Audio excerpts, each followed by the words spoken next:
हृदय परिवर्तन। 4 साल का मन्नू सहमा हुआ सा अरुणा की गोद में घुसा हुआ था। वह भी उसके सर पर हाथ फेर कर ढांढस बंधा रही थी। उसके पति रतन ने समझाया, देखो अरुणा, हम इसे अपने साथ नहीं रख सकते। इसके और हमारे परिवार के बीच कई सालों से झगड़ा चल रहा है, लेकिन अब इसका परिवार बचा ही कहाँ है। इसके अपने तो दुर्घटना में मारे गए। अनाथ का कोई नहीं है। क्या हम इससे भी दुश्मनी करेंगे? मैं इससे बेसहारा नहीं होने दूंगी। अरुणा ने बच्चे को कसकर सीने से लगा लिया। रतन ने कहा, पापा इसके लिए कभी तैयार नहीं होंगे। मैं उनके खिलाफ नहीं जाऊंगा। अपनी जिद छोड़ दो, इसे इसके ननिहाल पहुंचा देते हैं। रतन मन्नू को गोद से छीनने के लिए आगे बढ़ा।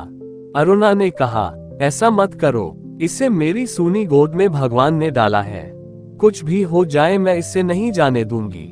रतन के पिता अवधेश कमरे के बाहर खड़े सब सुन रहे थे। उन्होंने रतन से कहा कि अभी जबरदस्ती मत करो, धीरे से समझा देना। रतन उनकी बात मानकर कमरे से बाहर आ गया।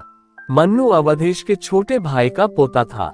थोड़ी सी जमीन के लिए इतने सालों तक उनका अपने ही भाई से झगड़ा रहा था। 3 दिन पहले उनके भाई की अपने बेटे बहू के साथ दुर्घटना में मृत्यु हो गई थी। वो लोग एक शादी से लौट रहे थे। मन्नू बच गया था क्योंकि वो अपनी मौसी के घर पर था। जब से अवधेश के छोटे भाई का परिवार दुर्घटना में मारा गया था, उनका मन दुखी था। वह सोच रहे थे कि जीवन कितना क्षणभंगुर है, कब क्या हो जाए कहा नहीं जा सकता है। एक जमीन के टुकड़े के लिए उनके भाई और उनमें वैमनस्य रहा। भाई और उसका परिवार मारा गया। साथ क्या गया? जो उनके भाई के साथ हुआ उनके साथ भी हो सकता था। रात भर अवधेश अपनी बहू अरुणा की बात पर विचार करते रहे। उनके बेटे को कोई संतान नहीं थी। मन्नू ही उनके परिवार की भावी पीढ़ी था, उनका रक्त था। वह अपने ननिहाल में पले ठीक नहीं था। सुबह हुई तो अवधेश एक निर्णय कर रतन के कमरे में गए। उन्होंने कहा, बहू जो कर रही है सही है।